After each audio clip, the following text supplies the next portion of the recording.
Okay, you ready for me to start? Couple more minutes. Oh, okay.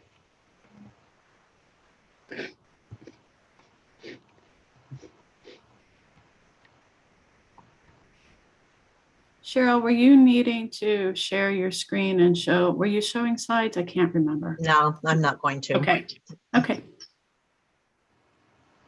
That is a recipe for disaster on my side. Understood.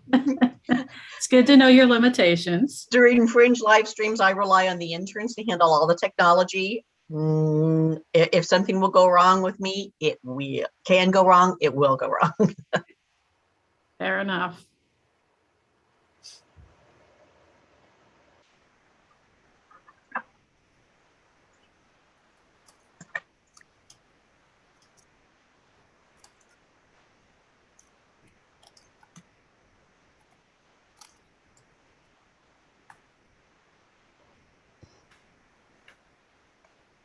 Looks like we have one more minute.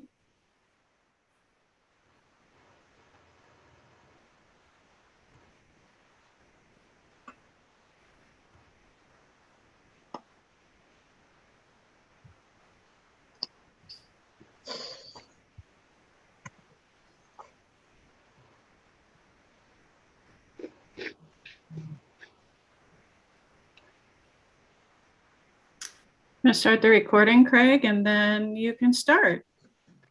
Hold on a sec. Okay. All right. Thank you for joining us here today. We have Cheryl Kimmy with us, and we're going to be talking about the arts. And Cheryl was a college music major, and the arts became an avocation of Cheryl's about 20 years ago. Before that, she spent around 20 years in sales and marketing in the corporate world. And she had an opportunity at the Heart of America Shakespeare Festival. She took an arts position with that, which then led to her first additional arts position, where she served as coordinator of Arts Alive and the program manager of Samalan Arts in Youth Development, and board member of Barn Players and Just Off Broadway Theater. Cheryl's passion for the arts and local artists eventually led her to be the founder, organized the Fringe Festival here in Kansas City. And Cheryl is going to talk about what the Fringe Festival is. And then she's going to talk about what is the impact of the arts on the community. And from the other direction, what influence does the community have on the arts? So welcome, Cheryl. Thank you, Craig. Thank you, All Souls, for having me today. Craig's been a longtime Fringe volunteer, so he knows that I can talk endlessly. So I will try to be cognizant of the clock today and get through the overview so we'll have time for questions. Fringe is quite a beast, actually. It encompasses so much. So I want to go back. I want to start at the very beginning of what Fringe is, because Fringe is not unique to Kansas City. Fringe erupted spontaneously in 1947 in Edinboro, Scotland. Edinboro was doing an arts festival to reunite Europe after World War II. And they did not invite 7 or 8 local artists because they weren't traditional. So those artists said, fine, we'll do our own thing. And they set up stages on the perimeter of the festival. A reporter said, there are far more interesting things happening on the Fringe, and the Fringe was born. The Edinboro Fringe is the single largest arts festival in the world. It runs, well, pre-COVID, it ran 24/7 for the entire month of August.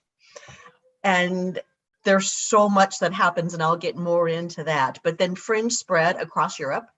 It spread to Southeast Asia, then to New Zealand and Australia, and then from Australia to Canada, and swept Canada before then it hit the US. And the first Fringe in the US was actually the Orlando Fringe in 1992, in April of 92. Fringe hit the US, and it has grown since. So in 2004, I approached the Arts Council. Back up to Craig told you that I left corporate America in 2001 and started working in the arts. And as I was working at the Shakespeare Festival and just off Broadway, and I saw all of our young local artists leaving town. Had such incredible talent, but there weren't opportunities here for them. There was only the majors pretty much at that point in time. Now, Unicorn was the exception, the Unicorn Theater. And then there was also a couple of pockets of community theaters that provided opportunities, but they weren't paid opportunities. They were community theater. And so I was going, whoa, we're losing all this talent. What's going on? And many of my theater friends told me about Fringe festivals. And I'm like, well, and said, we need a Fringe festival in Kansas City. I said, well, why doesn't somebody start it? And there was never an answer. So I went to the Arts Council. And some of you may know Joan Israelite, who was the founder of the Metropolitan Arts Council, now known as Arts KC. And I teased her for years that she pushed me off the cliff. She actually had a relative that was board of the Minnesota Fringe, which at the time was one of the leading fringes in the US. So she hooked me up with her cousin or uncle, I forget now, but went to Minnesota Fringe in August of 2004 and checked out that Fringe, talked to artists, talked to audience, talked to board members, talked to volunteers, talked to staff, trying to get a full picture of what this animal Fringe is, and is it feasible to do in Kansas City? And came back going, yeah, Kansas City can do this. And I at the time was on the board of Just Off Broadway, so reached out to my peers with Just Off Broadway, and then also the Crossroads Community Association.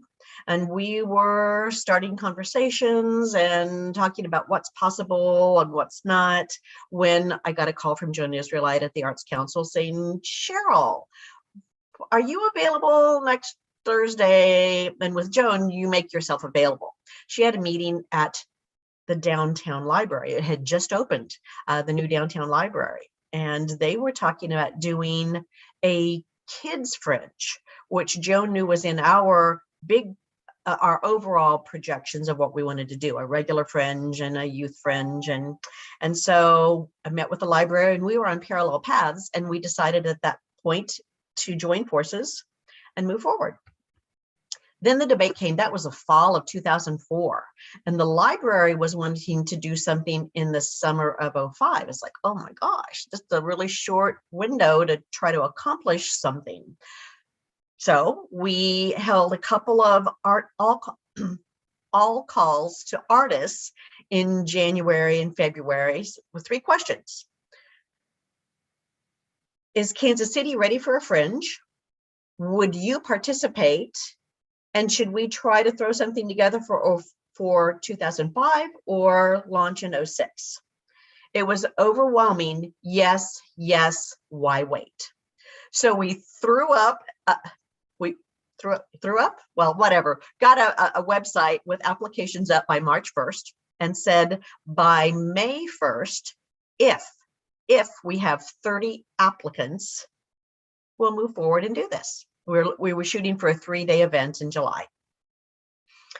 Well, by May 1st, we had 54 applicants and stupidly took all 54 and made it happen. We did a 3-day event in July by the seat of our pants and pulled it off. Excuse me. So then it just grew. and grew and grew. It was all volunteer. We were all volunteers, and everybody loved what was happening. It was interesting, all in jury and all uncensored. It was first come, first serve, and it still is.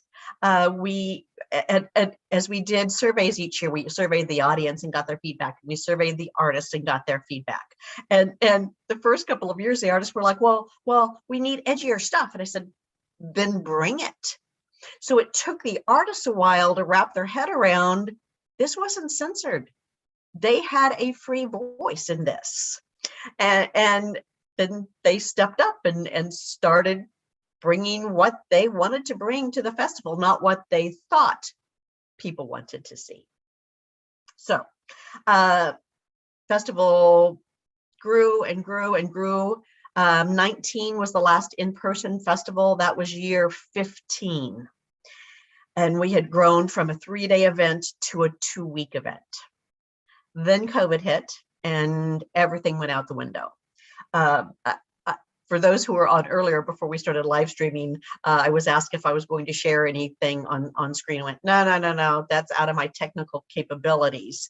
Not in my comfort zone. And thankfully, interns and Fringe interns from previous years came back to the table and said, hey, we want to help keep Fringe moving.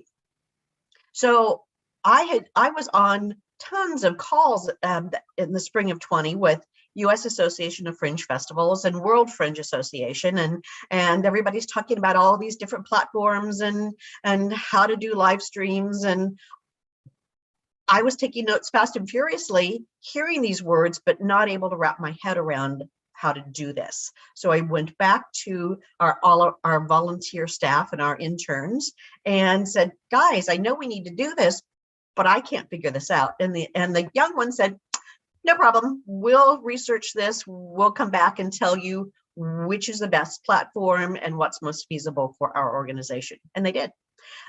And they made Virtual Fringe happen in 20 and 21. So we were able to provide an opportunity for artists to continue to create, which many loved because all other creative outlets had pretty much shut down at that point. Some were tech savvy enough to do their own stuff online, but many were not. And so we adapted. That first year, people figured it out. The quality of what we shared online was sometimes questionable, but at least we had something. And then last year, we shifted gears and we brought in local filmmakers to advise and guide artists on best practices. And the quality level jumped dramatically. So artists are learning new skill sets.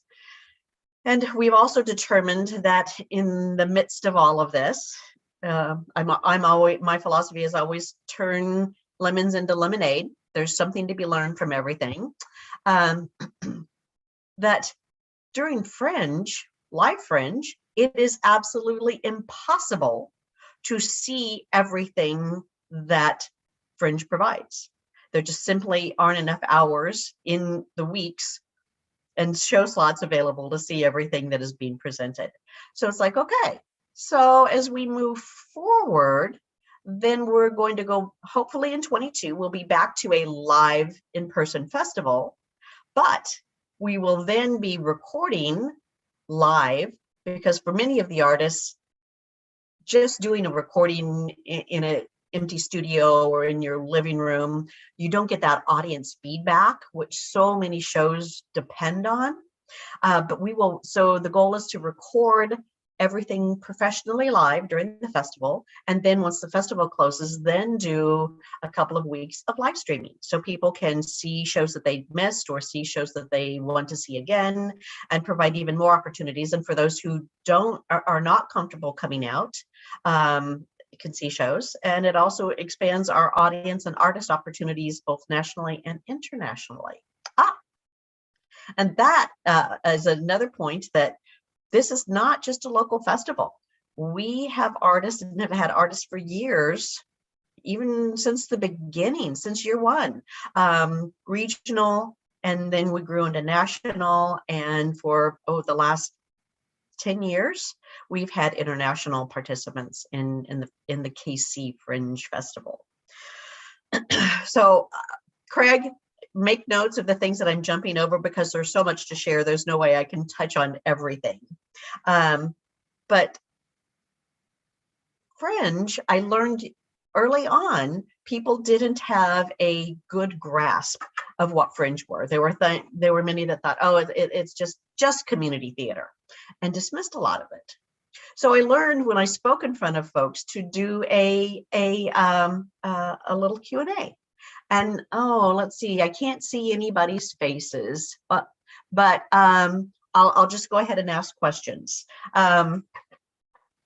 How many, and this will be rhetorical because I can't see you, but how many people have seen Stomp? It's made multiple tours of the US. In '94, they received both Obie Awards and Drama Desk Awards. Then in 2002, the award-winning Tony Best Musical was Urinetown on Broadway. And then that Urinetown has been through here a couple of times on a couple of national tours. Then in 2006, A Drowsy Chaperone, huge hit on Broadway, won the 2006 Tony Best Musical and has had multiple national tours and been through Kansas City at least once. Oh, shifting gears, A King's Speech, 2011 Academy Award winning Best Picture. And then currently on Broadway, huge global sensation, new musical called Six. It's about 6 of King Henry's wives. And if you watch the Thanksgiving Day parade, you saw a snippet of it on the Macy's parade on Thursday. And what do all of those have in common? They all premiered at a Fringe festival. So Fringes are an amazing creative landscape. It fills the bill for so many different things. It's for first-time artists who are trying their hand at producing for the very first time. It's also for established artists who have a new idea that they want to test and develop. Many of you may realize, but not everybody realizes, that Broadway shows don't start on Broadway. They start in other places. They start at Fringe festivals. They start at local theaters and develop and get feedback and tweak and grow. And the goal is to eventually land on Broadway. So many of our local artists that participate have a goal of hitting Broadway. And many of our folks from the KC Fringe, local folks, have taken their Fringe shows and gone on to regional tours, to big national festivals. In 19, a show that premiered in KC Fringe in 18 went on to the New York International Musical Theater Festival and took Best of Show. So we have a lot of talent here in town, and Fringe provides a platform for them to learn and grow and develop their product.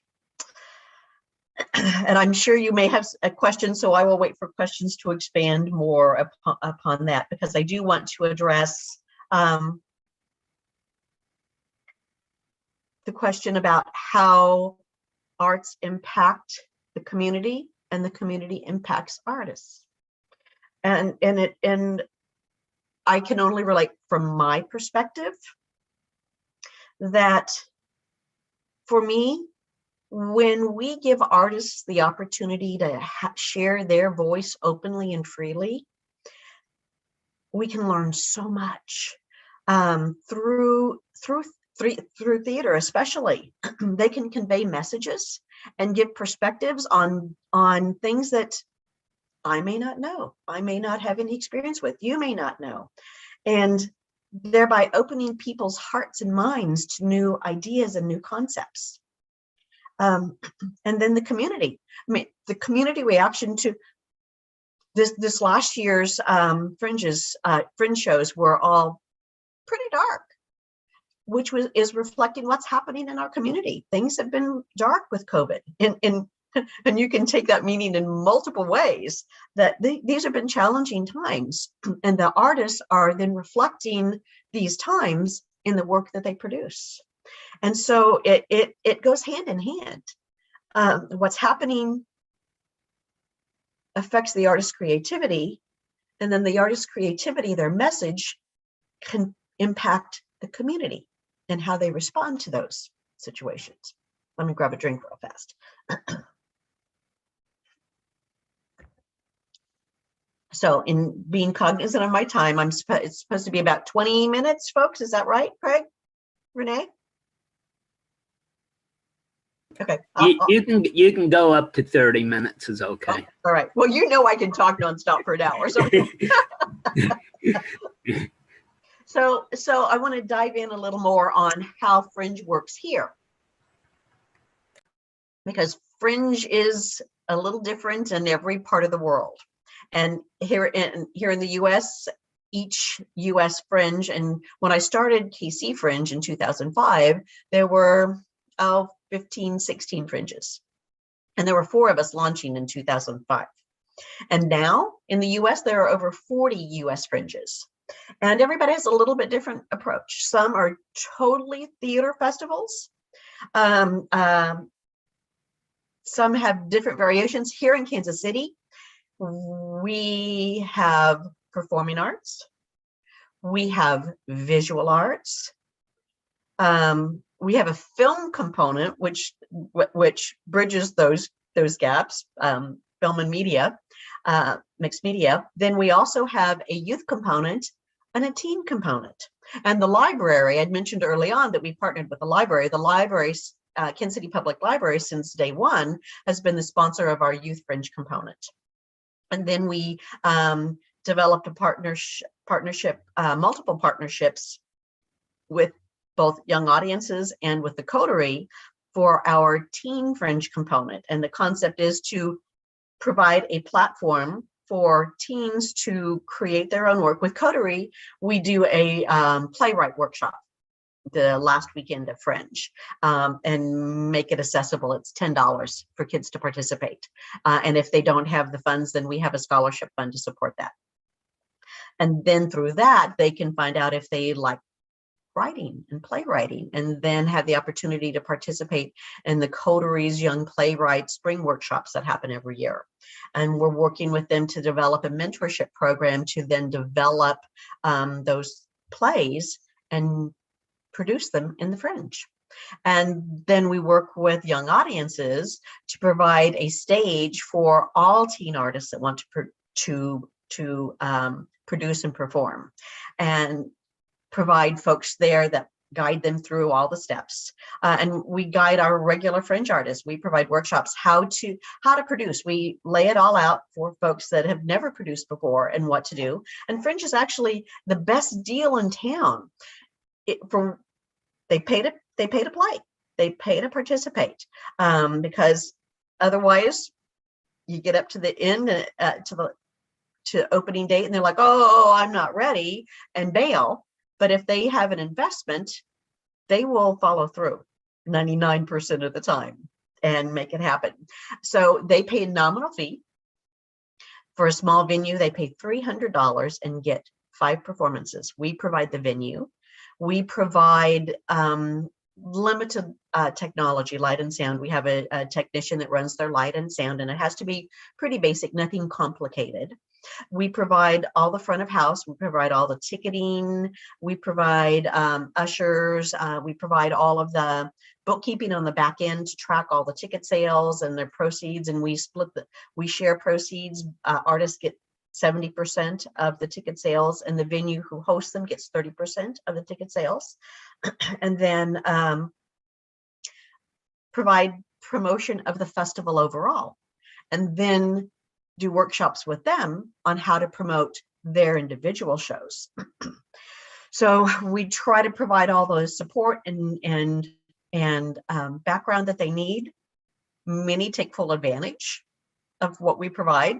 others do not. And they learn that it makes a difference in their ultimate sales. And so then the goal is to help them then produce on Beyond Fringe on their own.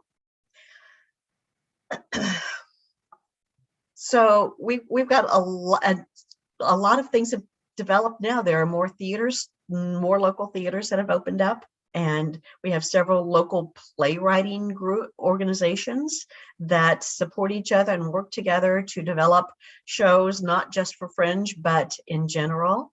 And we feel like we support the arts community as a whole. And we now participate also, many of the major arts organizations are partners with us. The Rep hosted us several years for opening show, and we've had several folks from the Rep produce shows in the Fringe over the years. The ballet is now a regular venue for us. The Unicorn Theater is a regular venue for us. The Lyric Opera has been a venue for us and participated with us several times and done shows, also done youth productions in the Fringe Festival in our teen component. The only one we don't have on board yet and I'm working on is a symphony, but maybe this will be the year to bring the symphony into the Fringe family.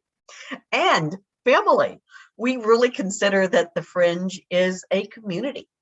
It is an open, accessible community that is open to everyone who wants to present whatever work they want to present.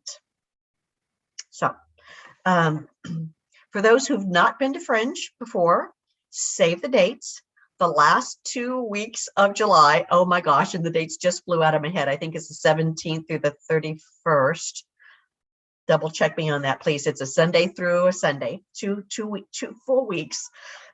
Hold on.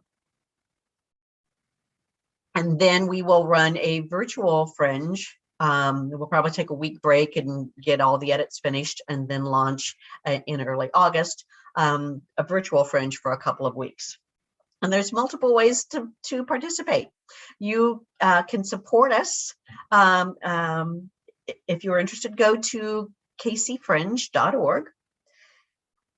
And we're also always looking for volunteers. Now, we've had 2 years without volunteer opportunities, so we're going to be rebooting all of that. And Craig, you can talk to Craig. He's been volunteering for a long time. Craig, I think maybe you've been volunteer since year one, if not. No, 2009. Okay, so not since 5, but early. So you've been volunteering for a long time. So thank you, Renee. It is the 17th through the 31st. Yay, thanks. Thanks for checking my dates. Excuse me. Opportunities to volunteer. And we have volunteer activities now that we're starting to come out of COVID. Before COVID, we had quarterly volunteer activities so we could continue building that community and getting to know each other better and just supporting each other in general. And then with our artists, we support them throughout the years as they have other productions. We encourage them to share their information with us so that we can share it with our Fringe audience, our greater Fringe audience, so that they can develop more followers, more audience. But again, you can go to kcfringe.org and there's information about supporting us in from volunteering and financially. So, or if you have any questions, there's a way there to ask more questions if we don't get your questions asked today. And we're in a big transition right now with COVID and realizing that, my tech needs are not what the future needs for this organization. And also, I've been doing this 17 years, going on 18 years. So we're right now in the search for my successor.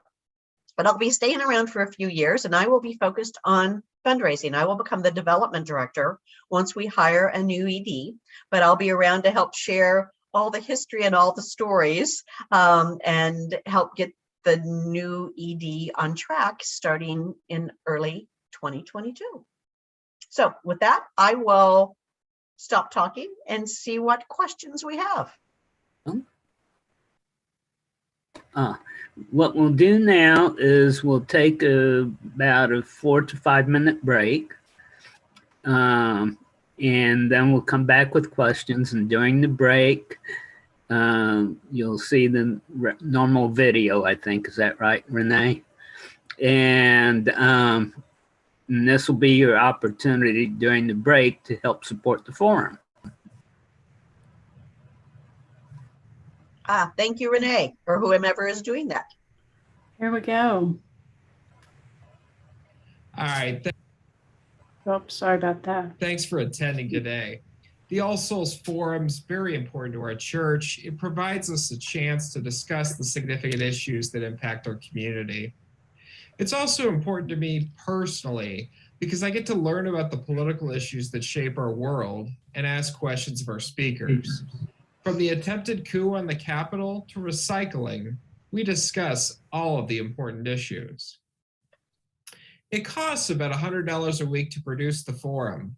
That's less than $5 a week per person watching on an average week. Andrea, can you show us how to support the UU Forum? I'd be happy to, Richard. You can always send a check to the church. Be sure to put forum in the memo line. You'll find the address in chat, or you can find it on our website. To pay online, you can go to the All Souls website and click the big blue button, or click the link in chat.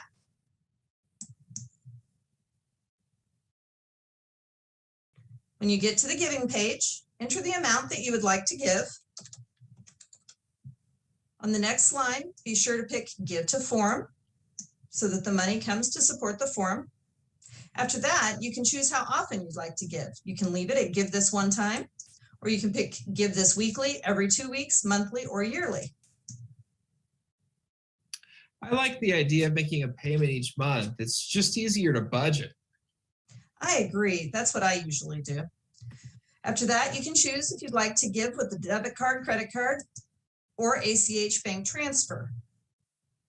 The bank transfer will ask you to enter your numbers off of your check, and it will come directly out of your checking account. Once you've chosen that, pick Continue, enter the rest of your information. Feel free to add any comments you'd like. And if you'd like to cover the processing fee, you can click the button there and then click the Give bar. Well, that seems easy enough. And let me take a moment to just say, hey, thanks to everyone making or planning on making a contribution. Now, Andrea, you keep mentioning that the links are in the chat. How do I see that? If you're on a computer, it will open to the right of the video of the speaker without blocking anything. If you decide you're done, you can click the X at the top to close it, and that will not move you out of the meeting. All right. So before we move on to the Q&A, can you please remind everyone how to virtually raise your hand? Of course.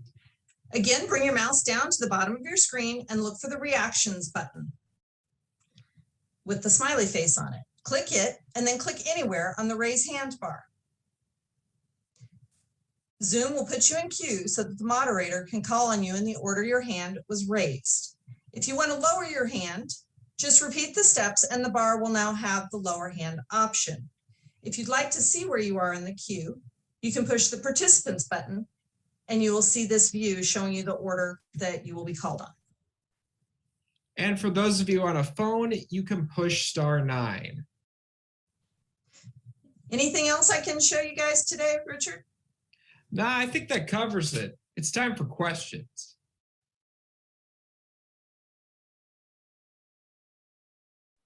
Okay, and I'll get that link over into the chat now. All right, so let me start with the question, Cheryl. Okay. One of the things that I look to the arts for is how it influences social policy. How does it influence attitudes in the community on social issues, whether it's abortion issue or gay rights or any of those related issues, also death penalty. And one of the things that there's been a major shift on is on death penalty. um, we've got states every year, or every couple years, adding states that are getting rid of the death penalty. How do the arts influence those type of views? A direct example. I'm drawing a blank on what year it was, but it's been maybe 8 years ago, 9 years ago. We had our first transgender shows, and we actually had 2 that year. One was a male transitioning to female, and the other was a female transitioning to male. Interesting audience response. People were like, I don't know that I want to see that. Volunteers were like, that's really not my cup of tea, but I know you need volunteers, so we'll cover those shifts. I still have people comment today that say, thank you for providing the opportunity for those shows to be seen. One of them I went, Rebecca Kling, an amazing artist out of Chicago, transitioning to female. And she was in the process. And so she was sharing her story. And she spoke for about 40, 45 minutes, and then the show ended. She said, okay, I'm going to step off stage and get a drink of water, and then I'm going to come back. And if you have any questions, I'll be happy to answer your questions. It was a pretty full house. You guys, everybody got up and moved forward. They moved closer. No one left. There were dozens and dozens of questions, and Rebecca was so amazing in just saying, well, for me. And there were people that had, they had friends, had family, and they wanted to be sensitive, they wanted to be respectful, but they had questions and they didn't know how to ask those questions. And Rebecca just shared her perspective and said, just ask, and ask if they're comfortable.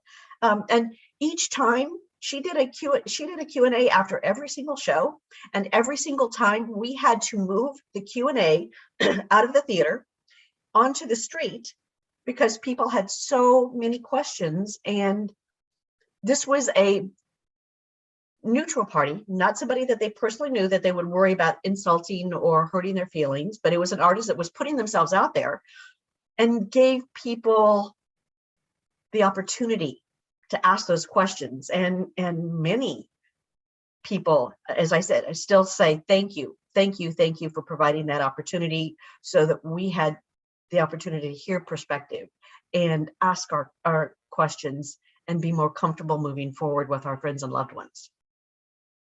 Yeah, putting it out there as we give our artists the opportunity to share their voice, their true voice. They can shape people's perceptions on all different social issues, and everybody has a different topic that is meaningful for them.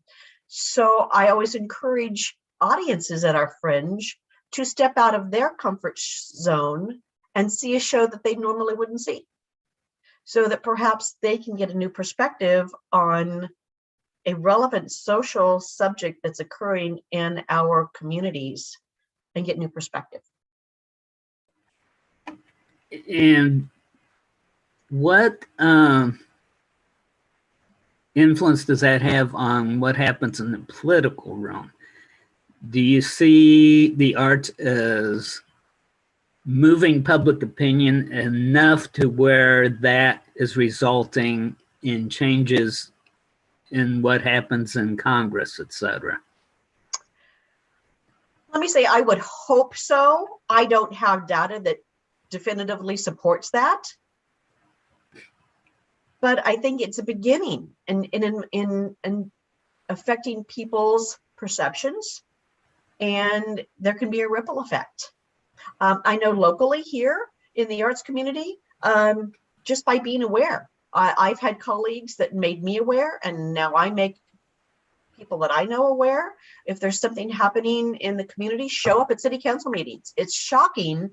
For me, it was shocking initially to find out that there's so few people who actually take an that actively engage and go to city council meetings, that when there were things happening years ago, like the I can't remember what it's called, in the crossroads, because property values were jumping so fast, and that's where so many artists were, and it was pushing them out, that they were setting up formulas to help keep artists in the crossroads district. Sorry, the terminology is not in my head right now, but going to those meetings and being present, and we were packing city council meetings, and they were going, okay, so which topic are you all here for?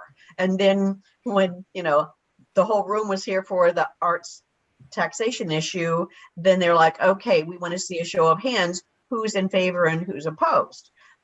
That had a big impact, because they were being watched and being held accountable for their votes.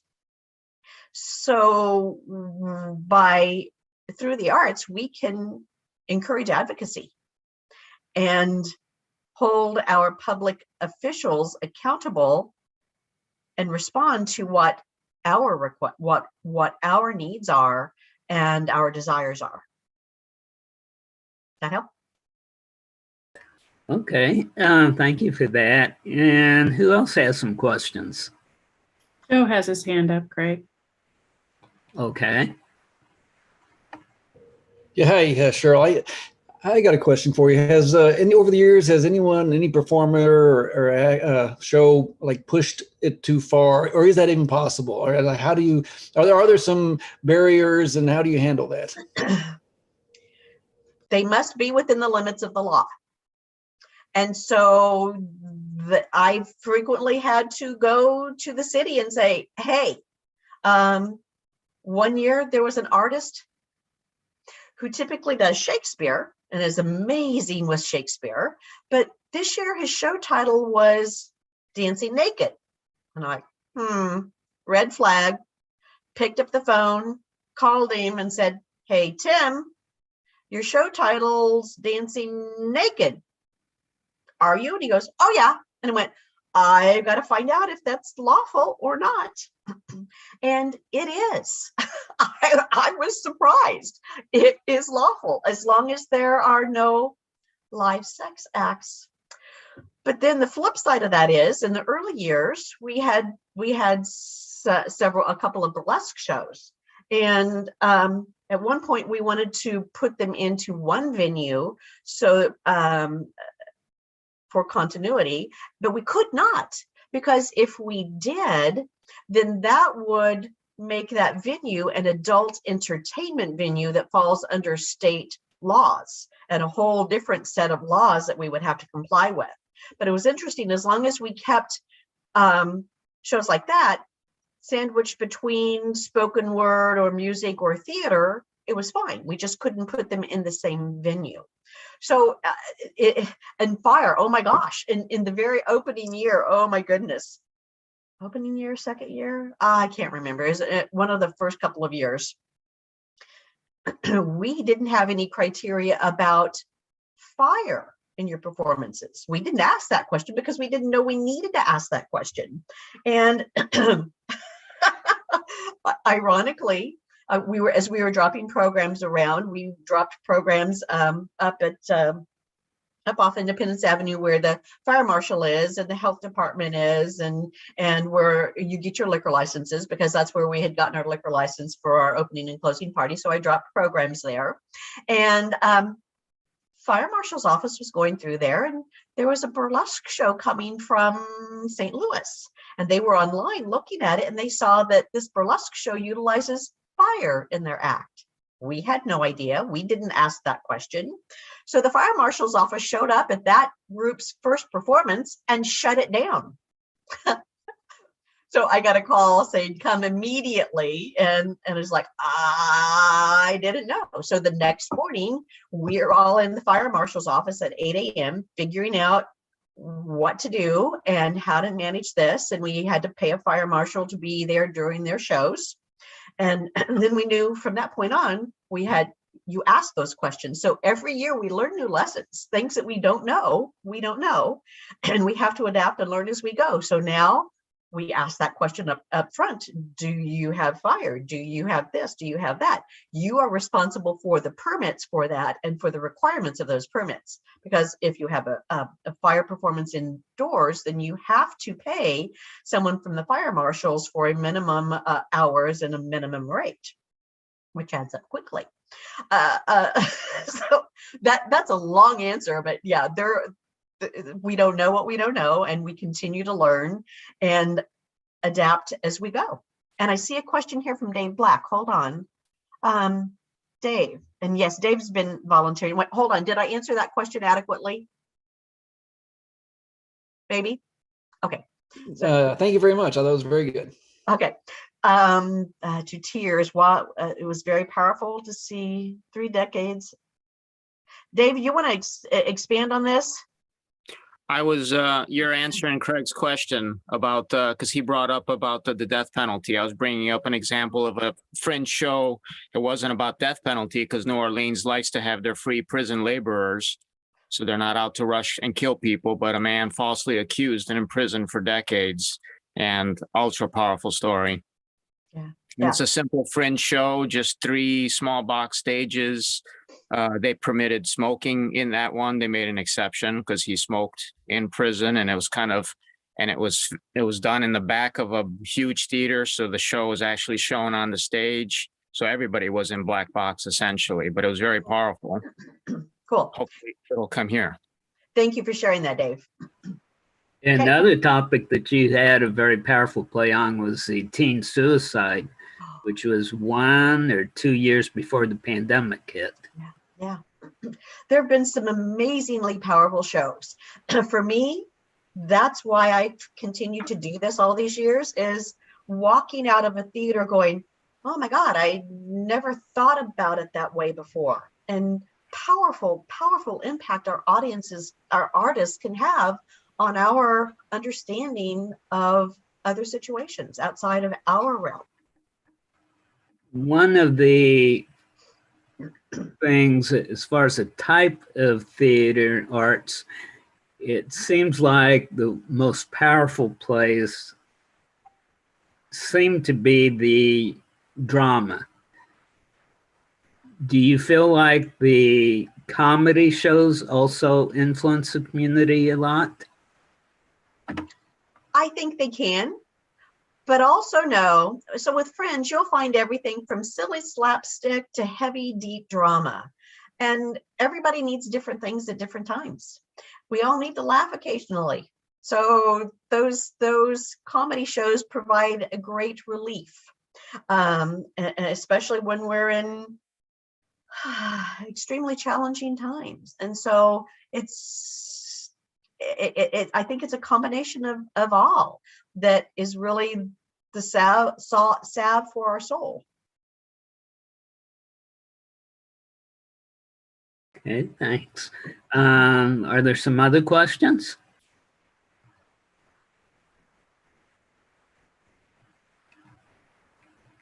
I don't see any other hands raised.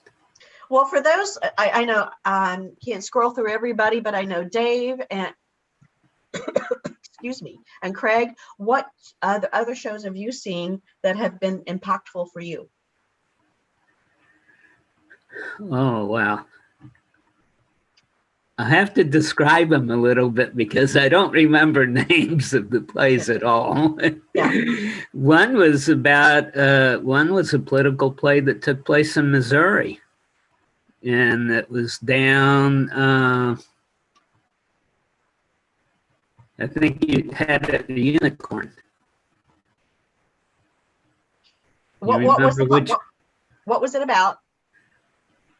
Oh, I'll have to try to remember. But it was about politics, and it made an impact on you. Yeah. Okay. And then, of course, the suicide show that I mentioned. I saw that transgender show that you mentioned. And Rebecca went on to become a in DC, advocating. What am I trying to say? She worked in DC advocating for transgender rights. Lobbying? Pardon? Lobbyist? Yes, she became a lobbyist. Okay. Sorry, I couldn't, it was not in my head.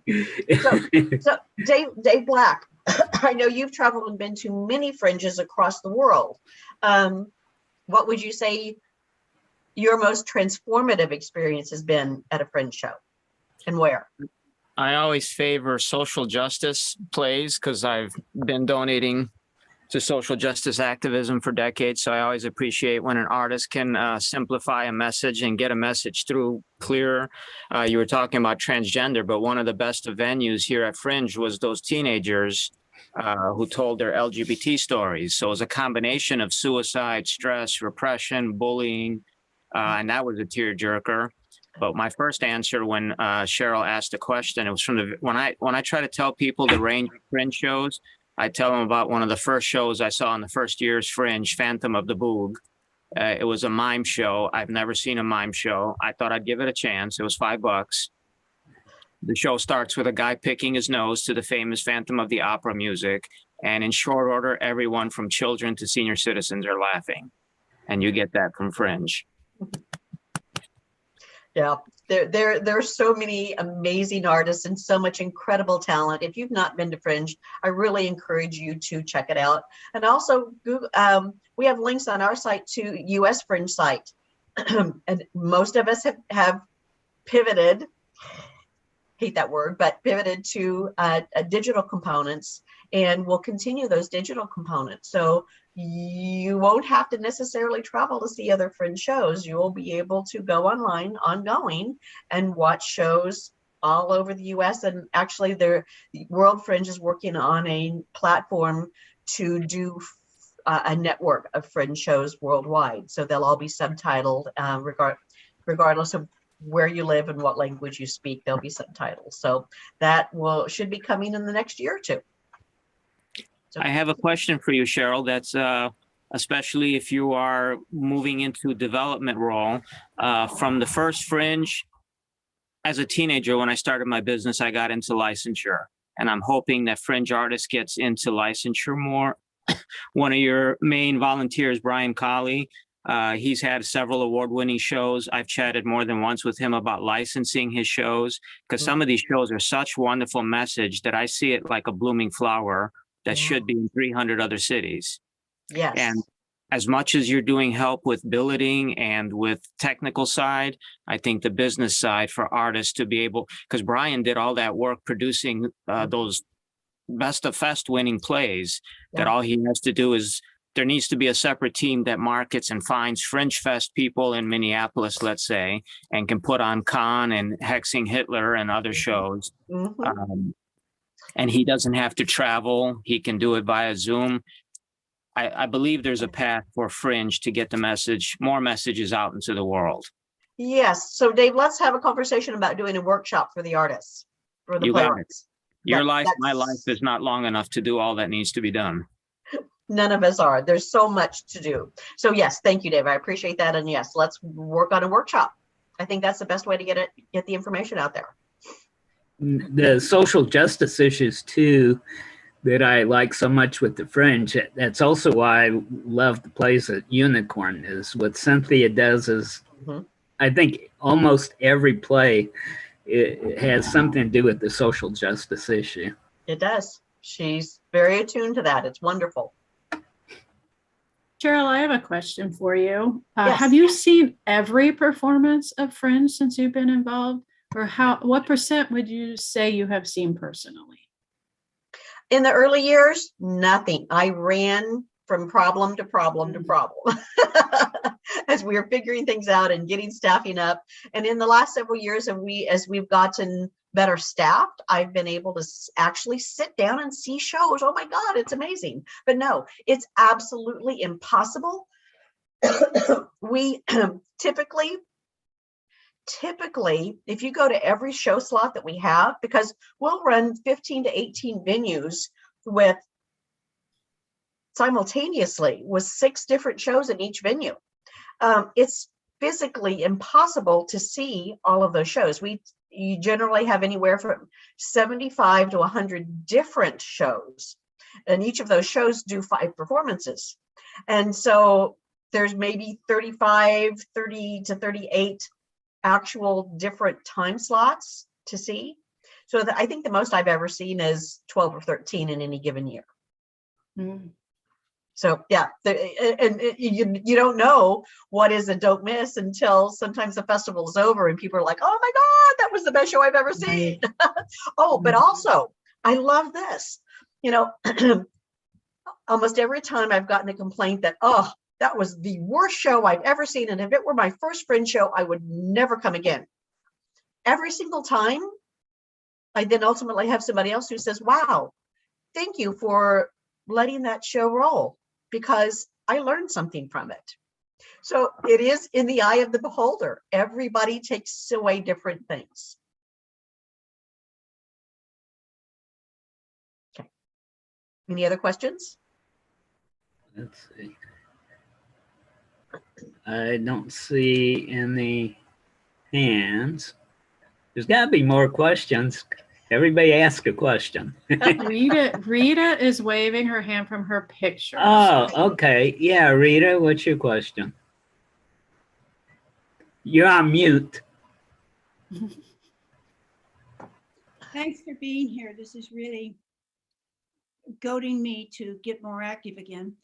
All I have, how does one gain access besides through the Unicorn Theater? What do I do to get access to these programs? kcfringe.org, kcfringe.org, O-R-G. And you'll find our schedule there. Will we go back to printed programs? Who knows yet? Right now, the last couple of years with COVID, everything's been online, been digital, which can be intimidating for some, but we can help guide you through that process if you're not comfortable with that.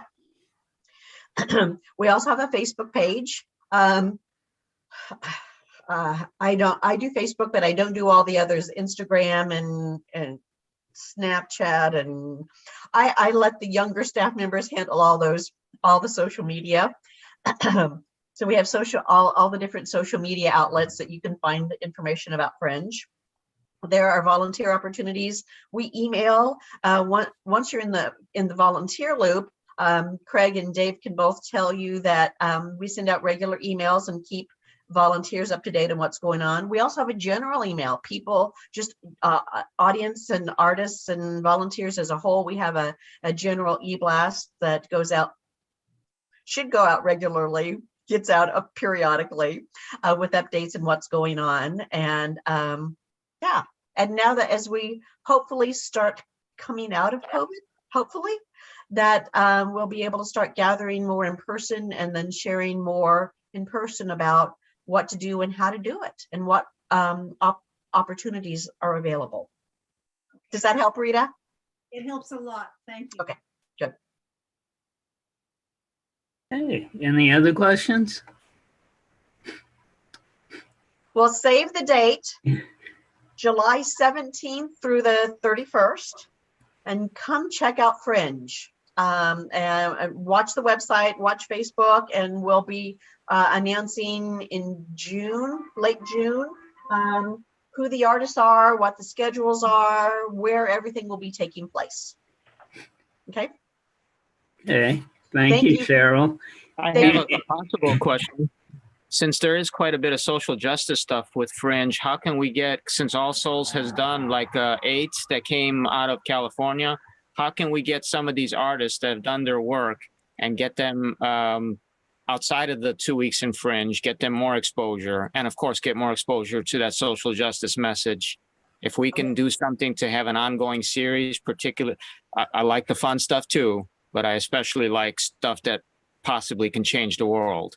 And All Souls has done that, where we've shown plays throughout the year or done staged readings, low cost, but we can get some more revenue for the artist and more advancement. So if that's something that's possible. I love that idea and would love to work with you all and sharing with you those that are social justice issue based and then letting you take it from there. Where there's a will, there's always a way. Woohoo. Thank you. Thank you. And for those of us listening later, for listeners on KKFI, we have been talking to Cheryl Kimmy, who has just done the presentation at All Souls Forum.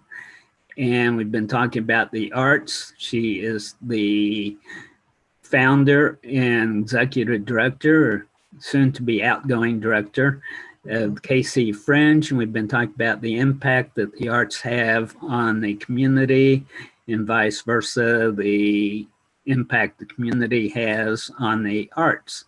Thank you, Cheryl. Thank you for having me. I appreciate it. You all have a great holiday season. And David and I need to get together so our dogs can have a play date. Wait. All right, I'm going to end the recording. Thank you again. It's been lovely. Thank you all.